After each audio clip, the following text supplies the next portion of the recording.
Hello, my dears. Danielle here, and welcome back to Spa Marketing Made Easy. I want to paint a picture for you. You're a skilled injector, or maybe you're an esthetician who's built a beautiful team of providers, and somehow you're also the one who's answering the phone between clients, approving social media posts from the treatment room, handling payroll questions on your lunch break, and spending your Sunday nights doing things that have nothing to do with why you got into this industry in the first place. Sit with that for a minute. An injector who is spending half of her day doing basic administrative work is not operating at the highest level of her scope. And neither are you when you are stuck in the weeds of tasks that someone else or something else could be handling. Today, we're talking about the delegation decision. What belongs in your hands and what needs to leave them. This is one of the most important mindset shifts that you will make as a spa CEO, and that is exactly what we are going to work through together today. So let's get into it. All right, so the phrase that I want you to hold on to throughout this entire episode is highest level of scope. Now, in the clinical world, this concept is clear. If you have a nurse practitioner on your team, you want her doing the things that are within her scope that an esthetician cannot do. Injections, energy-based devices, advanced procedures. You're not going to have your NP doing something that an RN could do, just like we're not going to have an RN doing something that an esthetician could do. That would be a waste of her training, her licensure, and frankly, her earning potential. Every single role in your business should work the same way. Your NP does NP level work. Your RN should do RN level work. Your esthetician should do esthetician level work. Your front desk should do front desk work. And you as the CEO should do CEO level work. The problem is that most spa owners I work with are not doing CEO level work. They're doing a little bit of everything. And that's not a character flaw. That is a systems and organization problem. So let's talk about what CEO level work actually looks like, because there's a lot of fuzziness here. I hear it all the time from our students when they first get out of the treatment room and they're like, I don't know what to do with myself. My team is doing just fine without me. I feel like I'm not needed anymore. They go through this crisis because they don't know what to do. And here's the deal, that feeling is actually a sign that your team is working. Your job is not to be the one that everyone depends on for every little thing. Your job as the CEO is vision, strategy, connection with your community, development of your team. Those are not administrative tasks. Those are CEO tasks. Your GPTs, your virtual assistants, your software can handle admin, but vision, strategy, developing your people, getting involved in your community, that's yours and only yours. Now, I want to make an important distinction that's going to change how you think about your role in every department of your business. And that distinction is the difference between ownership and involvement. These are two very different things, and conflating them is one of the biggest reasons that spa owners stay stuck. So let's look at an example. Let's say that you work with a bookkeeping or an accounting firm. They own your bookkeeping. They're responsible for it. They produce the financial statements every single month. But you're involved. You are the one reading those statements, reviewing the data, making the decisions based on what you see. You're not doing the bookkeeping, but you are not checked out either. You own the oversight. They own the execution. Same thing with marketing. If you have a marketing manager, a good one is going to come to you with recommendations. So they might say, hey, here's what I think that we should do this quarter. Here's the strategy. They bring ideas to the table. You elevate. You say yes or no. You hold the vision. They own the execution. Do you see the difference? So you are involved as the CEO, but you're not absent. You're not in the weeds either. This is the thing that trips so many people up. They think delegation means disappearing. It does not. It means being involved at the right level.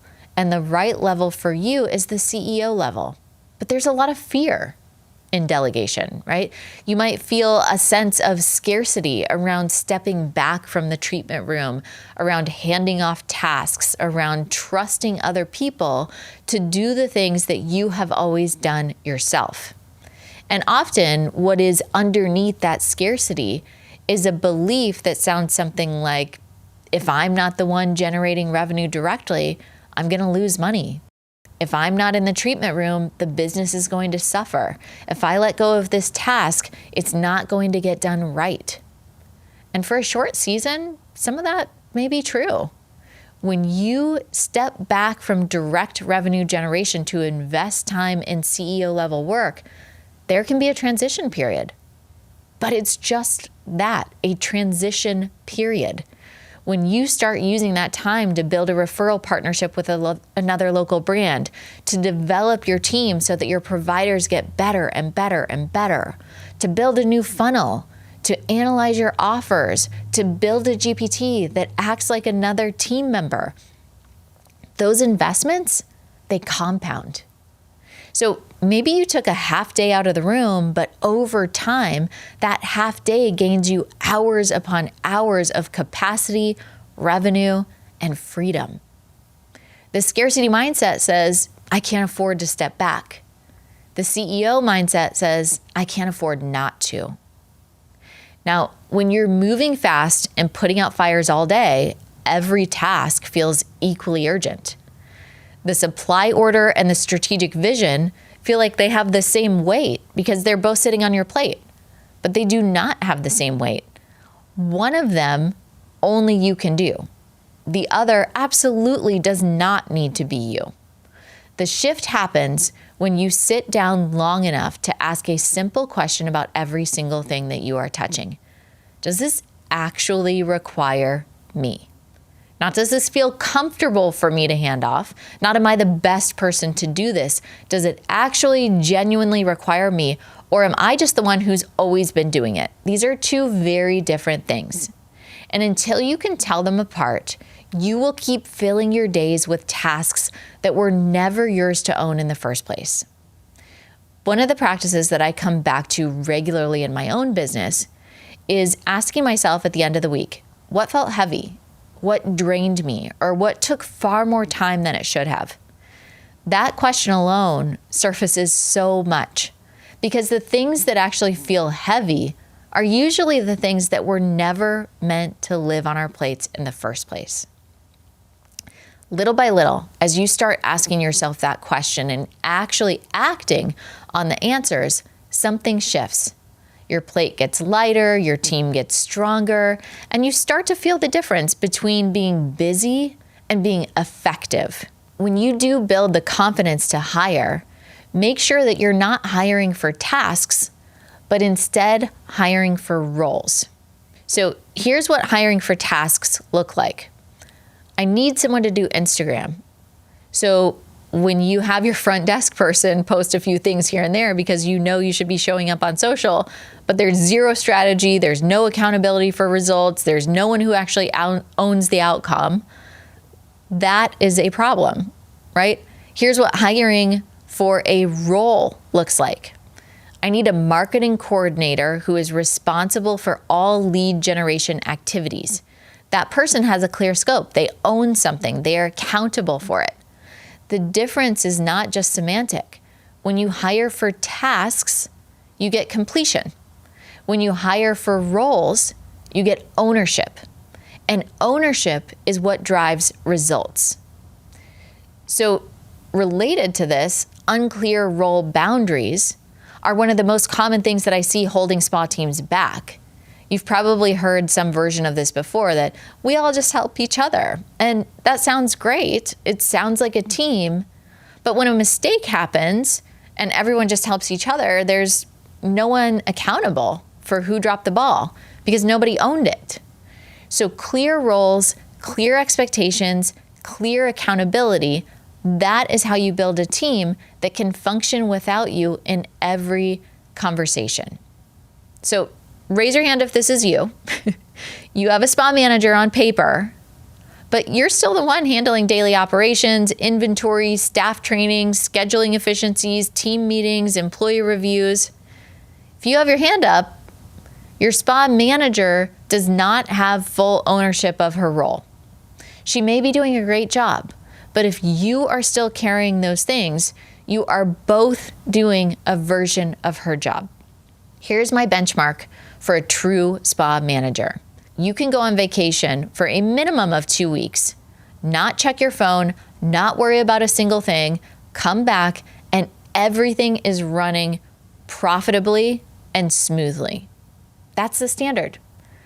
Not that you have someone holding down the fort while you check in every day.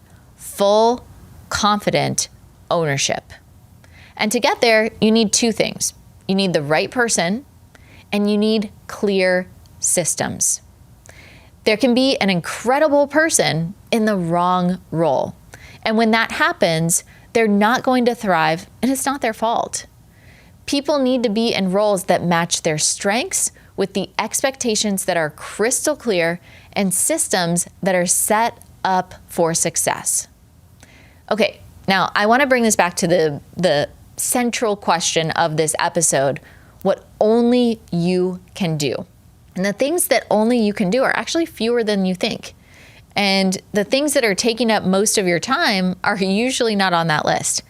Vision is yours. The relationship that you hold in your community, the culture that you build inside of your team, the direction your business is moving in, the decisions that only a CEO can make, those belong to you. No one else can do them. No assistant, no AI, no team member can hold those things the way that you can. But a supply order, social media scheduling, routine client follow-ups, not yours. They just ended up on your plate because there was no system to put them anywhere else. The delegation decision is not a one-time event. It's a mindset that you practice. It's the ongoing habit of asking every single time something lands in front of you, does this require me? And if the answer is no, what needs to be true for it to live somewhere else?